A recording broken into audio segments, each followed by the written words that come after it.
Welcome back. नाज़रीन, वक्फे पे जाने से पहले हम मुबीन साहब से सुन रहे थे कि ओवरसीज़ पाकिस्तानीज़ किस इंडस्ट्रीज़ में इन्वेस्टमेंट करना चाहते हैं और उनको क्या क्या रुकावटें सामने आती हैं। मुबीन साहब, प्लीज़ आप कंटिन्यू करें। आप जिक्र कर रहे थे कि छोटी इंडस्ट्रीज़ लगनी चाहिए, लेकिन उसमें काफ़ी दुश्वारियाँ आती हैं, एजेंसीज़ जो इतनी ज़्यादा इन्वॉल्व हैं। टैक्सेस का जैसे आपने बात की अभी, जो डायरेक्ट टैक्सेस हैं और इनडायरेक्ट टैक्सेस हैं, उसमें थोड़ा गवर्नमेंट ऑफ पाकिस्तान को चाहिए कि ये जीएसटी वगैरह जो गरीब आवाम पे जो है वो ज़्यादा टैक्सेस हैं। आप देखें यूनाइटेड स्टेट्स ऑफ अमेरिका में what they do, I mean every one have to registered as a tax payer whether he is earning some money or not. Even you have to file zero tax.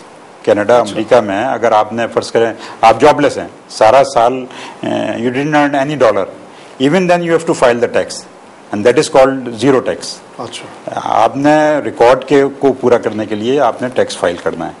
तो अगर अगर कोई ना करे तो क्या होता है? नहीं करे तो आप सोच नहीं सकते वहाँ पे क्या होता है। अच्छा, वहाँ तो पे कोई नहीं करता। जी, वहाँ पे जब मैं जब मास्टर्स करने यूनाइटेड स्टेट्स ऑफ अमेरिका गया अर्ली 80s में, तो वहाँ पे मुझे जो लोगों ने बताया, I mean they told me कि don't play with FBI and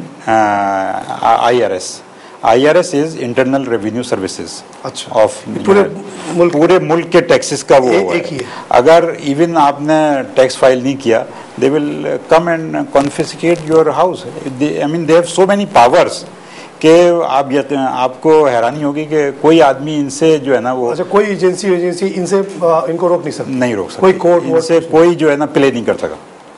दो एजेंसीज ऐसी हैं जो अमेरिका में, जिनसे कोई आम आदमी क्या कोई खास आदमी भी जो है ना वो प्ले नहीं कर सकता इनसे।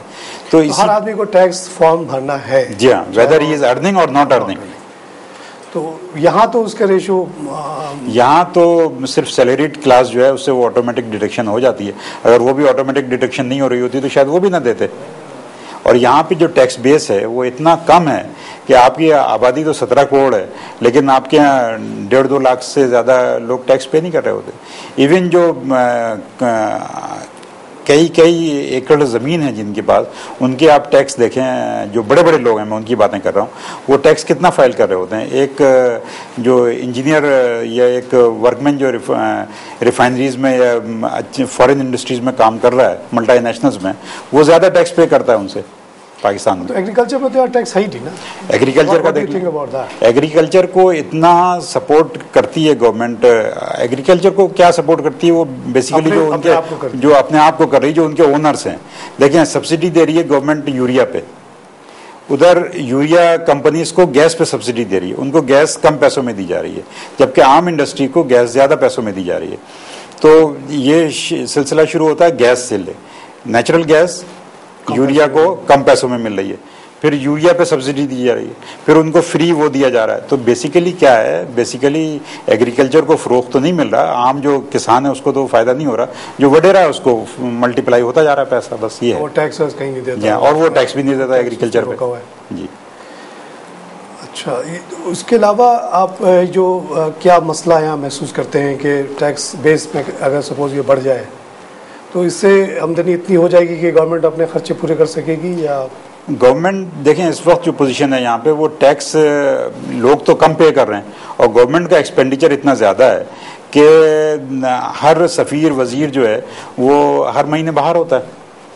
और न सिर्फ वो होता है बल्कि उसकी पूरी फैमिली, उसके नौकर चाकर, वो सब साथ जा रहे होते हैं और इतना ज़्यादा खर्चा होता है उन पर। अगर आप एक्सपेंडिचर देखें गवर्नमेंट फंक्शनरीज़ का, 70 तो यहाँ मिनिस्टर हैं। अयूब खान के ज़माने में जब यहाँ पे गवर्नमेंट फॉर्म थी, ईस्ट पाकिस्तान भी हमारे साथ था, तो टोटल 13 फेडरल मिनिस्टर्स होते थे। आज 70 है, आज 70, और एडवाइज़र और वो अलग हैं, उनके जो मुशीर है वो खास। यही वजह है कि कहते हैं कि 2004 से लेकर अब तक जो है गवर्नमेंट एक्सपेंडिचर शायद 700 हुआ करता था, वो 1900 हो गया। एक MNA पे करोड़ों रुपए खर्च होते हैं। सिंपल MNA की बात कर रहा हूँ मैं, उसकी रिहाइश पे, उसके अलाउंसेस, उसका आना जाना, ये सारी चीज़ें जो है, I mean it's paying the toll. अच्छा, अल्टीमेटली गरीब आदमी पे कर रहा है। Yes, of course. अमीरों पे कोई टैक्स नहीं है, ना वेल्थ टैक्स है, ना इनहेरिटेंस। इसीलिए अमीर जो है वो अमीर से अमीरतर होता जा रहा है, गरीब जो है उसको देखें ना। वायलेंस यहाँ क्यों शुरू हो रहा है? वायलेंस भी इसी की एक कड़ी है कि माशी बदहाली मुल्क में इतनी ज़्यादा है कि अब आप देखें ज़्यादा लोग जो हैं वो यहाँ पे 15 से 20 हज़ार रुपये कमाते हैं महीने के।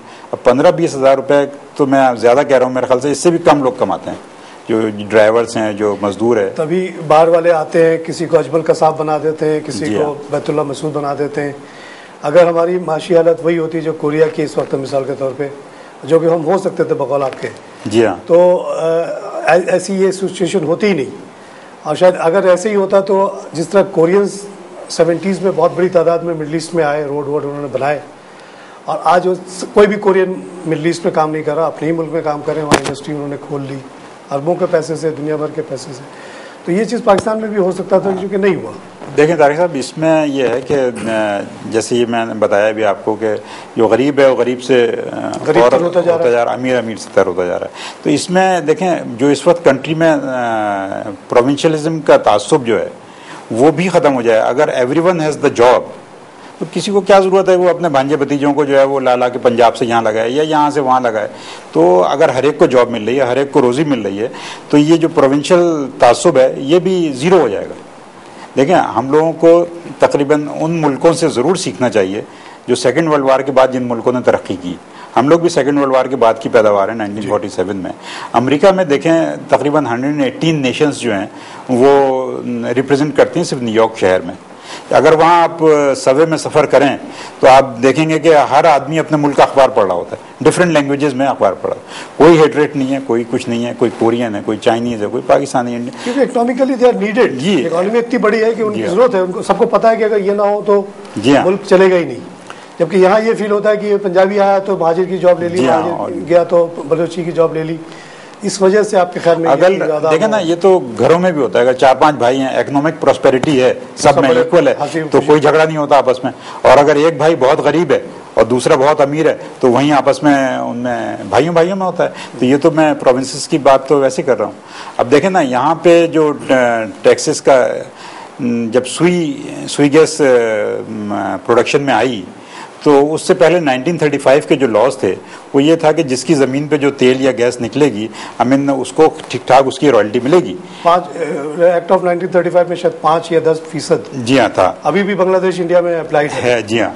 लेकिन यहाँ पे ऐसा नहीं हुआ। जब सुई में बड़े रिजर्वायर्स मिले तो बुकटीज को उससे महरूम कर दिया गया, बलूचिस्तान को महरूम कर दिया। जी हाँ, नहीं वो बुकटी साहब की ज़मीन पर निकली थी ना, तो उनको वो रॉयल्टी नहीं दी गई जो 35 के एक्ट के मुताबिक मिलनी चाहिए। वो नहीं मिली। यही वजह है बलूचिस्तान में जो अभी रिसेंटमेंट जो है वो यही वजह है। इवन यहाँ पर भी अभी टंडो मस्ती में, टंडो आदम में जो OGDC की फील्ड्स पे गैस निकल रही है या ऑयल निकल रहा है, वो जिसकी ज़मीन पे निकलती है वो गवर्नमेंट उस ज़मीन को अपने कब्जे में ले लेती है। ये तो बिल्कुल गलत है, क्योंकि उस इलाके के इन्वायरमेंट को तो वो डैमेज कर रहा है। तो उस इलाके के लोगों को फायदा क्या हुआ वहाँ पे तेल? उस इलाके के लोगों को, जी हाँ, ये फॉरेन कंपनीज थोड़ा बहुत ये करती हैं, एक आध कॉलेज बना दिया, एक आध अस्पताल बना दिया, वो कर रही हैं वैसे। लेकिन इंडिविजुअल राइट उनका राइट मिलता 5% या 10%, वो नहीं, वो तो बहुत बड़ी रकम होती। जी जी, वो थोड़ी सी क्रम्स फेंक दिया, उससे क्या होता है? जी हाँ। अच्छा मोदी साहब, आप लोग कहते हैं कि और आपके एक इश्तार भी मैं कुछ दिन पहले देख रहा था मार्च में कि जी आपने कहा कि 23 मार्च के मौके पे कि हम ये चाहते हैं कि तमाम ओवरसीज़ पाकिस्तानीज़ वापस आ जाएं और अपने साथ $1000 बिलियन भी लेते आएँ, तो मुल्क बिल्कुल सही हो जाएगा और प्रॉस्पेरिटी आ जाएगी। आप लोग ऐसा क्यों कहते हैं? क्यों चाहते हैं कि जो लोग बाहर हैं वो बाहर हैं, उनको बुलाना क्यों चाहते हैं? नहीं, बुलाना इस सेंस में हम नहीं चाहते कि वो फिजिकली यहाँ आ जाएं, वो अपनी इन्वेस्टमेंट्स यहाँ पे करें। देखें, यूनाइटेड स्टेट्स ऑफ अमेरिका है, कनाडा है, जो 50-50 साल से पाकिस्तानी वहाँ पे, ख़ास तौर से अमेरिका की बात मैं करूँगा। अमेरिका में ज़्यादातर इंजीनियर्स और डॉक्टर्स गए थे शुरू में। इंग्लैंड में तो लेबर क्लास हमारी गई थी काफ़ी। इसीलिए कहते हैं कि जितने बड़ी ऑर्गेनाइजेशन है लाइक IBM, इंटेल, जी इस तरह के ऑर्गेनाइजेशन में 12-13% तक पाकिस्तानी इंजीनियर्स वगैरह काम पाकिस्तानी इंजीनियर्स थे। 80s में, अर्ली 80s में वहाँ पे जो अमेरिका की सबसे तीसरी बड़ी कंपनी कंप्यूटर्स की थी वो AST थी। अच्छा, उसमें सफ़ी कुरैशी जो था, वो सफ़ी कुरैशी जो था, वो he was Pakistani, he was from DJ college. He was the founder of that, he was the owner of that company. अच्छा, one of the owner, there were 2 more owners जो उसके पार्टनर थे। जी हाँ, चाइनीज भी था और शायद एक कोरियन भी था। तो वो one of the 3rd largest selling. सुना है कि टेक्नोलॉजी सेक्टर में बहुत ज़्यादा पाकिस्तानियों का कंट्रीब्यूशन रहा है अमेरिका में।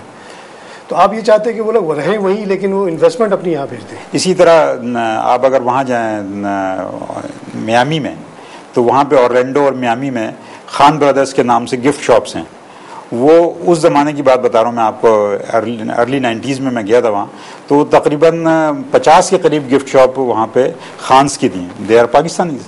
तो वहाँ पे एक से एक काफ़ी बड़े पैसे वाले पाकिस्तानीज़ मौजूद हैं जो अगर उनकी इन्वेस्टमेंट सेफ हो पाकिस्तान में तो they can invest in Pakistan, why not.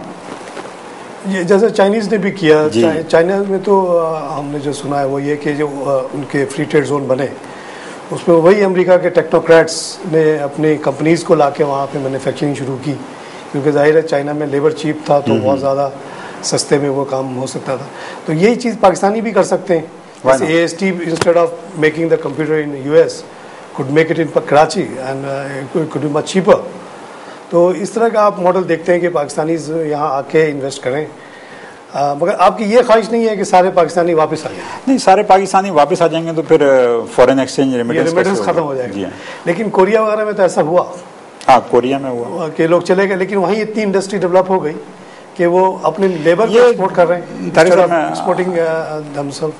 ये मैं आपकी कदर कलामी करता हूँ, ये एक्चुअली आ सकते हैं वापस अगर उनको वही फैसिलिटीज़ वहाँ पे दी जाएं, वही एनवायरनमेंट जो अमेरिका में है वो अगर पाकिस्तान में मिल जाए उनको, सेफ्टी, सिक्योरिटी, पावर हर वक्त आए यहाँ पे, एयर कंडीशनिंग सिस्टम प्रॉपर हो, रोडें सही हो। जैसे अब कराची में रोडें क्या बेहतर हो गई, इट्स बिग चेंज नाउ। अच्छा, जो भी बाहर से आते हैं, ये इससे साबित होता है कि चेंजेस आ सकती हैं, व्हाई नॉट, और आएंगी। आप लोगों का ख्याल, लोग डेडिकेटेड हों अगर आपके, जैसे कराची में हुआ पिछले 3 साल में, कराची की तो काया पलट गई। हम तो यहाँ पिछले 40-50 साल से देख रहे हैं यहाँ पे क्या होता था कराची में। तो ये एक रोल मॉडल बन गया है हैदराबाद, कराची, ऐसे ही और चीज़ जगह भी आस्ते आस्ते इम्प्रूव हो सकती है। और सब आस्ते आस्ते अगर ये आप जो फ्री ट्रेड जोन की बात करते हैं, अगर चाइना जैसा ही फ्री ट्रेड जोन यहाँ बन जाए तो क्या आप उम्मीद करते हैं कि ये 8 मिलियन पाकिस्तानी में से काफ़ी लोग वापस आ जाएंगे अपने टेक्नोलॉजी कॉन्टैक्ट्स, अपने इन्वेस्टमेंट के साथ? ये देखें, फ्री ट्रेड जोन की मैं बात करता हूँ, अभी जैसे गवर्नमेंट ऑफ पाकिस्तान ने अल्टरनेटिव एनर्जी बोर्ड के थ्रू विंड मिल्स लगाने के लिए काफ़ी ज़मीनें दी हैं, ठट्टा तक ज़मीनें दी हैं यहाँ से, पूरा जो ये जाती और जमपीर से आगे का जो सेक्टर है, कोस्टल एरिया जो है सारा, इसको मैं कहता हूँ कि ये पीपल्स पार्टी की गवर्नमेंट को चाहिए कि बेनज़ीर शहीद के नाम पे जो है वो इकोनॉमिक फ्री जोन बना दे पूरा, कराची टू केटी बंदर। अच्छा, इतनी सस्ती ज़मीन है, वो बेकार पड़ी ज़मीन। हाँ, वहाँ से 6-8 हज़ार एकड़ में, क्योंकि ज़मीन वहाँ की अच्छी नहीं है। जी हाँ, एग्रीकल्चर पर, तो वो अगर लोगों को बहुत सस्ती मिल जाए तो पीपल। मैं कहीं सुन रहा था एक टॉक शो में एक साहब कहने लगे कि ये जो जमपीर से लेके वहाँ तक का विंड कॉरिडोर है, that can produce something like 40,000 megawatt of electricity. Yes, which is a very large number. हमारी शॉर्टेज अभी 2-3 थाउजेंड की है। जी हाँ। इसी तरह इसके बारे में कहा जाता है, थर कोल के बारे में, कि वहाँ 185 बिलियन बैरल ऑफ ये बिलियन टन ऑफ कोल पड़ा हुआ है। जी हाँ, जो कि 1 लाख मेगावाट बिजली प्रोड्यूस कर सकता है for next 200 years. That means कि पाकिस्तान में ये विंड मिल प्लस कोल, अगर आप सिर्फ सिंध की बात करें तो ये we are talking about 1,40,000 megawatt, which is a huge number which can support a very large industry. तो आपकी सजेशन ये है कि ये सारा रीजन को अगर हम फ्री ट्रेड जोन की तरह बना दें तो दुनिया भर से इन्वेस्टमेंट आ जाए, ओवरसीज भी आ जाए, दूसरे लोग भी आ जाए। देखिए, असल में of course the problem in Pakistan, you know, is the one of the problem is bureaucracy also sitting in Islamabad. I am sorry to say, but I mean the bureaucracy in Islamabad always stop. For example, यहाँ की मैं कराची में मास transit is necessary, वो जाके इस्लामाबाद में रुक जाती है फाइल। इसी तरह थर कोल की फाइल 1994 से मूव हो रही है, वहाँ तक जाती है, रुक जाती है। क्यों रुक जाती है? इसलिए कि ब्यूरोक्रेसी जो है उसने ऐसे लॉस बनाए हुए हैं कि 50 मेगावाट से ज़्यादा अगर कोई भी पावर स्टेशन लगाएगा तो उसकी परमिशन आपको इस्लामाबाद से लेनी होगी। ये जो ऑटोनॉमी की बात होती रहती है, सब बेकार बात है। अगर कोई 100 मेगावाट की बिजली लगा रहा है यहाँ तो he has to take permission from Islamabad, and when you go Islamabad you know what happens. अच्छा, इसी तरह एक ऑब्जेक्शन ये भी आती है, जैसे केईसी के बारे में कहा जा रहा है जी कि 1 करोड़ पता नहीं 80 लाख आबादी कराची की है और उसको एक यूटिलिटी को आपने मोनोपोली दी हुई है, which is one of the reason के पाकिस्तान कराची में इतना मसला है। Normally it should be at least 10 companies for such a large number of. आपने देखा ना टेलीफोन सेक्टर में क्या हुआ? हाँ, टेलीफोन सेक्टर में एग्जांपल मीडिया में देख लें आप, पहले पीटीवी एक होता था, लोग देखते ही नहीं थे टेलीविजन, अब कितने टेलीविजन चैनल्स हैं। इसी तरह इतनी जॉब क्रिएट हो गई, इतनी जॉब्स क्रिएट हुई। इसी तरह मोबाइल फोन्स में देख लें आप, पहले कहा जाता था कि बहुत बड़ा सिक्योरिटी रिस्क हो जाएगा, जी हाँ, इंडिया कब्जा कर लेगा हम पे अगर जी पीटीसीएल को। ये बिल्कुल ऐसी मिसाल है ना, जैसे आज से 100 साल पहले इंडिया में हमारे ग्रैंडफादर्स वगैरह बताया करते थे कि लाउड स्पीकर पे अजान जब देते थे तो कहते थे शैतान बोलता है इसमें। आज सबसे ज्यादा मौलवी जो है वो लाउड स्पीकर में खुद बोलता है। तो ये बिल्कुल वही वाली मिसाल है। मोबाइल भी हर आदमी यूज कर रहा है, शैतानी चीजें जो है। तो ये तो है, आपने सही बात कही कि अगर हम लोग की प्रायोरिटीज सही हो जाएं, अगर हम गवर्नमेंट के रेगुलेशंस को थोड़ा कम कर दें, ऑटोनॉमी दे दें, कराची में एक के बजाय अगर 10 कंपनीज मिसाल के तौर पर इलेक्ट्रिसिटी प्रोड्यूस भी करें या कम से कम मार्केटिंग करें, जी जी, तो कंपटीशन भी होगा, क्वालिटी भी अच्छी हो जाएगी। Same like PTCL privatisation, jobs भी ज़्यादा। प्रोविंशियल ऑटोनॉमी जो है ना वो बहुत ज़रूरी है। अगर आप खुद इस तरह के लॉज नहीं बना सकते तो कम, जैसे मैंने पहले कहा कि आप उन मुल्कों से सीखें जिन्होंने सेकेंड वर्ल्ड वॉर के बाद तरक्की की है। यूनाइटेड स्टेट्स ऑफ अमेरिका की मिसाल ले लें, वहाँ 50 स्टेट्स हैं, 50 प्रोविंस कह लें या स्टेट्स कह लें, हर स्टेट इंडिपेंडेंट है, अपने लॉज बनाते। जी हाँ, दो स्टेट्स ऐसी हैं, न्यू हैम्पशायर और एक और मुझे इस वक्त नाम ज़हन में नहीं आ रहा, वहाँ, यहाँ नवेडा, वहाँ पे इनकम टैक्स ही नहीं है। अच्छा, इसलिए कि वहाँ कोई रहना ही नहीं चाहता, वहाँ डेजर्ट है, सारा बंद है। उन्होंने अगर बलूचिस्तान चाहे कि अपने हिसाब से अपने कानून बनाए, जी हाँ, अपने लोगों को सपोर्ट करने के, सिंध जैसा चाहे बनाए, पंजाब को जैसे दिल में आए, तो फिर ये आप समझते हैं कि ये हालात बहुत दो स्टेट्स ऐसी हैं अमेरिका में जहाँ पे गैम्बलिंग ऑफिशियली अलाउड है। वैसे सारे अमेरिका में अलाउड नहीं है गैम्बलिंग। नवेडा में जो कैसीनोज हैं, drinking is allowed everywhere? Drinking roads पे अलाउड नहीं है। अच्छा, वैसे अलाउड है तो आप घर में पिए। नेवादा में गैम्बलिंग भी अलाउड है? जी हाँ, तो वहाँ इकोनॉमिक एक्टिविटी नहीं है नवेडा में, और ये इधर न्यू जर्सी की जो स्टेट है इसके पास नहीं। ये तो लॉज अगर आप ऐसे बनाएं कि इंडिपेंडेंट हर प्रोविंस को देखें। आप यहाँ से आदमी चल के इस्लामाबाद तो नहीं जाएगा रोज रोज, कितना पीआईए का टिकट ही कितना हो गया। जी, तो अब एक इंडस्ट्रीज जो है वो छोटी सी इंडस्ट्री लगा रहा है, वो इस्लामाबाद के चक्कर काटता रहेगा। इसी तरह देखें पाकिस्तान का सर्वाइवल जो है ना, जैसे आजकल बहस भी चल रही है, I am in favour of that कि मजीद administrative province, not on language basis, administrative provinces मजीद बनाने पड़ेंगे आपको, सर्वाइवल इसी में। अभी प्रोग्राम का वक्त ख़त्म हो रहा है, बहुत अच्छी गुफ्तगू हो रही थी और दिल तो चाह रहा है कि मज़ीद बात हम करें, तो मगर अभी हमें कंक्लूड करना पड़ता है। नाज़रीन, आपने ओवरसीज़ पाकिस्तानीज़ के प्रॉब्लम्स और प्रॉस्पेक्ट के बारे में एक गुफ्तगू सुनी, जिससे हमें ये पता चला कि 8 मिलियन ओवरसीज़ पाकिस्तानीज़ इस वक्त पूरे दुनिया में मौजूद हैं और उनकी जो नेटवर्थ बताई जा रही है वो 1000 बिलियन है। और इस पर एक बहुत बड़ी तादाद टेक्नोक्रेट्स की है, इंजीनियर्स, डॉक्टर्स की, जो दुनिया के बड़े बड़े ऑर्गेनाइजेशंस को चलाने में बहुत अहम किरदार अदा कर रहे हैं।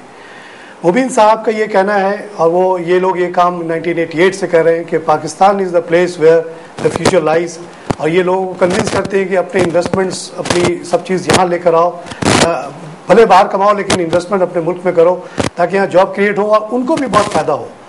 तो इस बेसिस पे वो, मगर जो 4-5 रुकावटें वो बताते हैं, वो उसमें सबसे पहली तो वो कहते हैं कि लीगल सिस्टम हमारा जो है बहुत ही आउटडेटेड है, बहुत स्लो है, इसको हर हाल में इम्प्रूव करना पड़ेगा। दूसरी बात जो ये कहते हैं कि बहुत ओवर रेगुलेटेड कंट्री है, बहुत सेंट्रलाइज कंट्री है, हर चीज़ के लिए 50 मेगावाट से ज़्यादा बिजली बनाने के लिए भी आपको इस्लामाबाद जाना पड़ता है, विच इज़ रेडिकुलस। ये पावर्स प्रोविंसेस में होनी चाहिए, हर प्रोविंस अपने हिसाब से कानून बनाए, किसी को अगर गैम्बलिंग अलाउ करनी है तो करे, जैसे कि इन्होंने अमेरिका की मिसाल दी। बलूचिस्तान के मुख्तलिफ हालात हैं, मिसाल के तौर पर बलूचिस्तान के लोग ये महसूस करते हैं कि वहाँ बाहर के लोग आके उनको डोमिनेट कर लेंगे, तो वो इस तरह के कानून बना सकते हैं, यूएई और सऊदी अरेबिया जैसे, कि बाहर के नॉन अदर देन बलूचिस्तान के लोगों को वहाँ आने की इजाज़त ना दी जाए, अदर देन वर्क परमिट के तौर पे वो आए, टेम्प्रेरी वर्कर के तौर पे काम करें, चले जाएं, तो बनाने दिया जाए बलूचिस्तान को। उससे कोई मुल्क को नुकसान नहीं हो जाएगा, मुल्क बहुत तरक्की करेगा। तीसरी बात जो उन्होंने कही है कि यहाँ का टैक्स सिस्टम बिल्कुल ही अनजस्ट और रॉन्ग है, सारे टैक्स गरीबों से लिए जा रहे हैं, अमीरों से बिल्कुल टैक्स नहीं लिए जा रहे हैं, जब जो कि दुनिया के तमाम ममालिक को देखा जाए उसके बरक्स है। अगर यहाँ अमीरों से टैक्स लिया जाए, गरीबों को रिलीफ दे दिया जाए, तो बहुत हद तक जो है ना यहाँ की गुर्बत कम हो जाएगी, चीज़ों की कीमतें नीचे आ जाएंगी। मिसाल के तौर पर खुर्दनी तेल पे 25 रुपये टैक्स लिए जा रहे हैं, इसका कोई जवाब नहीं बनता। अगर गवर्नमेंट कल विड्रॉ कर ले तो 25 रुपये खुर्दनी तेल की कीमत कम हो जाएगी। चीनी पे टैक्स है, चीनी पे अगर आप टैक्स ख़त्म कर दें तो आपका थोड़ी सी रेवेन्यू कम होगी, लेकिन लोगों को रिलीफ मिल जाएगा। ये रोना धोना ख़त्म हो जाएगा। एक और बात जो इन्होंने बहुत अहम कही है वो ये है कि जब तक हम लोग ये फ्री ट्रेड जोन्स नहीं बनाएंगे, क्योंकि हमारे ओवरऑल सिस्टम को तो बदलते बदलते एक ज़माना लगेगा, तो चाइना की मिसाल को सामने रखते हुए अगर हम 3, 4, 5, 6 तक भी अगर हम फ्री ट्रेड जोन बना दें जहां ओवरसीज इन्वेस्टर्स पाकिस्तानी भी दूसरे भी आएँ और अपने इन्वेस्टमेंट करें, उनको कोई इंटरफेयर ना करे, कोई गवर्नमेंट एजेंसी उनको तंग ना करे, तो उनका ख्याल है कि बहुत बड़ी तादाद में इन्वेस्टमेंट यहाँ आ सकती है। एक और सेक्टर पे जो उन्होंने बहुत ज़्यादा इंफेसिस दी है वो हाउसिंग सेक्टर है, क्योंकि हमको पता है कि मुल्क में आबादी इतनी बड़ी है, इतने ज़्यादा हाउस होल्ड्स हैं और घर इतने बन नहीं रहे, तो अगर हमारे प्रॉपर्टी लॉज अच्छे हो जाएं तो trillions and trillions of dollar की इन्वेस्टमेंट हाउसिंग सेक्टर में आ सकती है। इसी तरह पावर सेक्टर में, चाहे वो विंड हो, चाहे वो कोल से एनर्जी बनाने की बात हो, बहुत बड़ी इन्वेस्टमेंट यहाँ आ सकती है और उससे इतनी एनर्जी प्रोड्यूस होगी कि हम लोग खुद कफील होकर बहुत बड़ी तादाद में एक्सपोर्ट भी कर सकते हैं और फ्यूचर की बहुत बड़ी इंडस्ट्रियलाइजेशन को भी हमारी एनर्जी सपोर्ट कर सकती है। नाज़रीन, मुबीन साहब से बात करके बहुत तक़वियत मिली है। इसी के साथ मैं आज के प्रोग्राम को ख़त्म करता हूँ। हमारे साथ रहने का बहुत शुक्रिया। खुदा हाफिज़।